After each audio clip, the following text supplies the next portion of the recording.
안녕하세요. 차원이 다른 부동산 콘텐츠 대왕부동산TV의 제동식입니다. 오늘 소개해드릴 영상은 오늘이 가장 싼 세금, 증여세에 대해서 말씀드리려고 하는데요. 현명하게 증여하는 7가지 방법입니다. 다주택자 입장에서는 이 초미의 관심사일 텐데요. 끝까지 잘 시청하셔서 이 절세 꿀팁 챙겨가시길 바랍니다. 지금 바로 시작하겠습니다. 시작하기 전에 구독과 좋아요, 알림 설정 꾹 눌러주세요. 조선일보에 나온 기사인데요. 서울 아파트 거래량이 이 매매는 줄고 증여는 늘었다고 합니다. 작년 9월부터 12월까지의 거래량인데요. 이 증여 건수는 449건에서 12월달 597건으로 33%가 늘었고요. 이 매매 건수는 3,874건에서 12월달 1,634건으로 58%나 줄었다고 합니다. 증여는 늘고 매매는 줄고 현재 이 부동산 시장이 좀 비정상적으로 돌아가고 있습니다. 이 증여를 받은 물건들은 이 시장에서 5년 동안 나올 수 없죠. 증여재산 2월 과세 때문에 그런데요. 기존 주택 공급 물건이 줄어들어서 시장에는 악영향이 될 수도 있겠습니다. 오늘의 주제인 이 현명하게 증여하는 6가지 방법, 이 한국경제에 나온 기사 내용입니다. 이 한국경제의 6가지 방법과 추가로 제가 한 가지 더 말씀드리도록 하겠습니다. 현명하게 증여하는 방법 첫 번째입니다. 여러 명에게 나눠서 증여해라 라고 하는 건데요. 이 여러 명에게 나눠서 증여하게 되면 이 수중자가 받는 재산을 기준으로 과세하기 때문에 수중자가 여러 명일수록 세율이 낮아지는 효과가 있습니다. 만약 이 부모님이 각각 나에게 2억 원씩, 그러니까 총 4억 원을 증여를 한다고 하면 직계 존속으로부터의 공제는 이 10년간 합산 금액이 성인은 5천만 원이고 미성년자는 2천만 원이죠. 자, 이 상태에서 아버지와 어머니가 각각 나에게 증여를 하게 되는 경우에는 부모님 모두 다 직계 존속이죠. 그러니까 한 분에게만 5천만 원 공제를 받을 수 있겠습니다. 그래서 이 증여세는 6천만 원이 나옵니다. 이때 적용되는 세율은 20%입니다. 자, 그런데 아버지가 나와 배우자, 손자와 손녀에게 이 각각 1억 원씩 총 4억 원이죠. 이렇게 여러 명에게 나눠서 증여를 하게 되면 이 증여세는 나는 500만 원, 배우자는 900만 원, 손자와 손녀는 각각 1,040만 원씩, 그래서 총 3,480만 원이 나옵니다. 이때 적용되는 세율은 4명 모두 다 10%의 세율이 적용됩니다.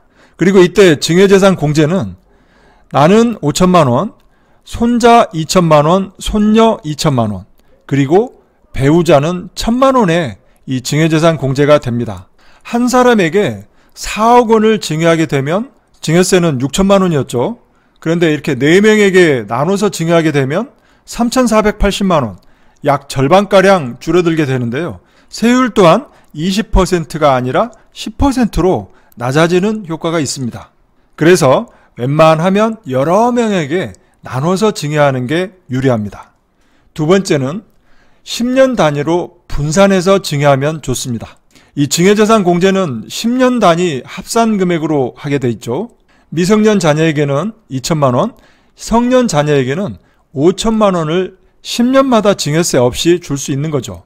자, 예를 들어서 태어난 이후에 2천만 원, 10년 후에 10살 때 2천만 원, 또 10년 후 20살 때 5천만 원, 30살 때 5천만 원, 이렇게 10년 단위로 증여재산 공제가 되는 범위 내에서 증여를 하게 되면 이 총 1억 4천만 원을 증여하는데도 증여세는 없습니다.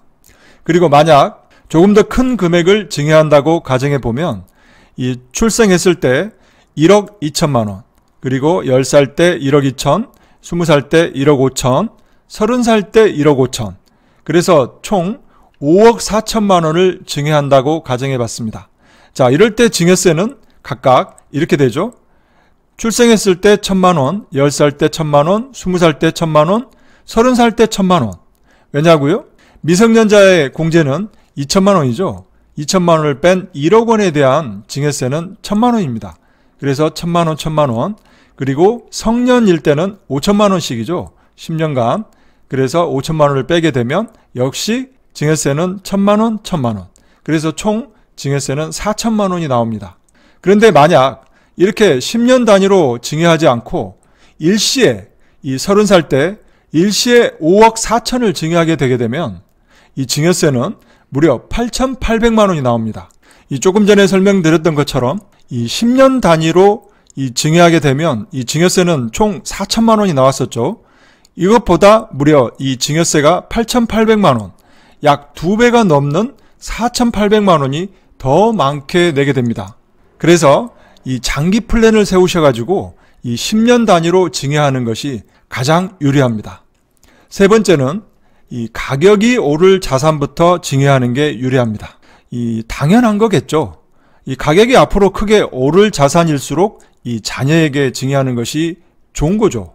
증여하지 않고 있는 상태에서 자산 가격이 계속 오르게 되면 만약 나중에 증여하게 된다면 이 증여재산 가액이 높기 때문에 증여세는 훨씬 더 많이 내게 되겠죠. 그리고 만약 증여를 한 후에 이 10년 이내에 상속이 발생하게 되면 이 증여 시점의 이 낮은 금액, 그러니까 상속 발생 시점보다 증여 시점의 가액이 일반적으로 더 낮겠죠. 그럴 때 이 상속재산 계산을 할 때 증여 시점 가액으로 계산을 하기 때문에 이 상속세 부담이 줄어들게 돼 있습니다. 네 번째는 이 양도 차익이 큰 부동산을 증여하는 것도 한 가지 방법입니다. 이 양도 차익이 큰 부동산을 나중에 양도를 하게 되면 양도세를 많이 내야 되죠. 하지만 양도 차익이 큰 부동산을 증여하게 되면 그만큼 양도세를 세이브하기 때문에 이 절세 효과가 큽니다. 단 여기에서 이 증여를 받은 후에 5년 안에 매도하게 되면 양도소득세 2월 과세가 적용이 됩니다. 이때 주의를 해야 되는데요. 이 증여재산 2월 과세라고 하는데요. 이게 뭐냐면 이 증여를 받은 후에 5년 이내에 양도를 하게 되면 그 양도주택의 이 취득가액을 계산할 때 그 취득가액은 수증자가 아니고 이 증여자의 취득 당시 금액으로 취득가액이 계산이 됩니다. 그렇다면 양도차익이 훨씬 커지기 때문에 양도세를 많이 내야 되겠죠. 이 경우에는 증여를 해서 이 절세 효과가 전혀 없게 됩니다. 현명한 증여 방법 5번째입니다. 이 공시가격이 나오기 전에 증여해라 라고 하는 건데요. 이 새로운 공시가격이 나오기 전에 증여를 하면 이 전년도의 공시가격으로 이 세금을 부과하게 됩니다. 이 토지나 단독주택이나 상가 같은 경우에는 이 공시가격을 기준으로 하는데요. 예를 들어서 올해 개별 공시지가는 5월 말에 고시가 됩니다. 그렇기 때문에 이 고시 전에 증여를 하게 되면 작년도 공시지가로 증여세를 계산하게 되겠죠. 이 아파트 같은 경우에는 4월 말에 고시가 되는데요. 그리고 매매 사례가액이 있기 때문에 이 공시가격으로 증여세 계산은 할 수 없겠죠. 그런데 이 증여 취득세 계산은 공시가격으로 하고 있습니다. 증여 취득세 관련 개정안이 통과되었는데요. 이 공시가격, 즉 이 시가 표준액으로 그동안은 했었는데 앞으로는 시가 인정액으로 바뀌게 됩니다. 2023년 내년 1월 1일 이후 취득분부터 시행이 되는데요. 예를 들어서 시가가 17억이고 공시가격이 10억인 주택을 이 다주택자가 증여를 한 경우에 이 증여 취득세 계산을 할 때 이 과표는 바로 이 공시가격 10억을 기준으로 세율을 곱하게 되어 있습니다. 하지만 내년 1월 1일 이후에는 이 공시가격 10억 원의 세율을 곱하는 게 아니라 시가, 이 시가 인정액이라고 하는 이 17억 원의 세율을 곱하게 되어 있습니다. 그렇다면 현재보다 취득세가 무려 8,700만 원 정도가 증가하게 되어 있습니다. 그리고 이 부담부 증여 시에도 이 취득세가 대폭 인상되게 되어 있습니다. 이 기존에는 이 시가 표준액, 공시가격에서 채무 부담액을 뺀 금액의 세율을 곱하게 되어 있었는데요. 지금 이 사례로 보면 시가 17억, 공시가격 10억, 전세 보증금 8억이라고 가정했을 때 이 보증금 8억 부분에 대해서는 유상취득세율을 곱하게 되어 있고요. 이 무상취득세, 공시가격 10억 원에서 전세 보증금 8억을 뺀 2억 원에 대해서 세율을 곱하게 되어 있습니다. 하지만 내년 1월 1일 이후부터는 이 무상취득세에 대한 부분, 이 공시가격에서 빼는 게 아니라 시가 이 17억 원에서 보증금을 뺀 9억 원에 대한 세율을 곱하게 되어 있습니다. 그렇게 되면 부담부 증여로 인한 취득세가 역시 대폭 인상되게 되어 있습니다. 이렇기 때문에 증여를 할 계획이 있다면 올 12월 연말 이전에 증여를 하는 게 훨씬 유리합니다. 현명한 증여 방법 6번째입니다. 조금 전에 말씀드렸던 이 부담부 증여를 활용하는 것인데요. 이 부담부 증여라는 건 이 대출이나 전세 보증금이 들어있다면 그 부분을 제외한 금액만 이 증여를 하기 때문에 증여세를 많이 아낄 수 있죠. 이때 이 자녀는 증여세를 내지만 이 부모는 대출이나 보증금 부분에 대한 양도소득세를 내게 됩니다. 그래서 이 부담부 증여는 증여세와 양도소득세가 이 혼합된 형태죠. 이때 주의할 점은 이 부담부 증여를 받은 대출이나 보증금은 반드시 증여를 받은 자녀가 스스로 갚아야 한다는 것입니다. 여기까지가 한국경제에 나온 내용이고요. 7번째, 이 특수관계인 간 저가양도입니다. 최근 뉴스 기사를 보면 이 하남과 분당에서 7억 원씩 폭락거래, 양도 가장한 증여 가능성이라는 기사 제목도 있고요. 이 고점 대비 30% 뚝뚝, 알고 보면 매물로 나온 적 없는 직거래라고 하는 내용도 있습니다. 이런 거래들의 대부분이 바로 이 특수관계인 간 저가양도 내용입니다. 자, 이 내용에 대해서는 이미 제가 영상을 올려놨는데요. 이 주택과 세금이라고 하는 이 국세청과 행정안전부에서 주택에 관련된 세금을 자세하게 이 책으로 발간되어 있는데요. 이 책 내용에 대해서 여러 개의 영상으로 제가 영상을 올려놨는데요. 이 중에서 이 증여세 세금 정복이라고 하는 이 부분에 바로 자세히 올려놨었습니다. 그 영상 중에 일부분인데요.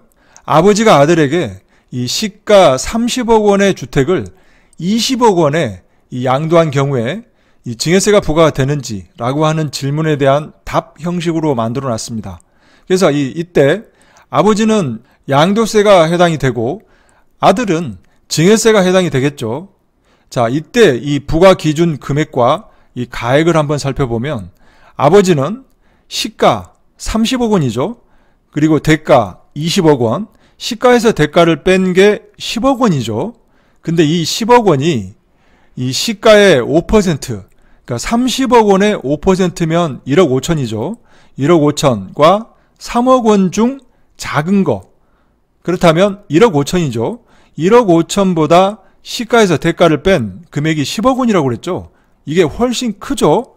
이럴 때는 아버지가 내야 될 양도세 계산을 할 때 이 양도가액을 20억 원으로 보지 않고요. 바로 이렇게 됩니다. 양도가액은 시가로 봅니다. 시가는 30억 원이었죠.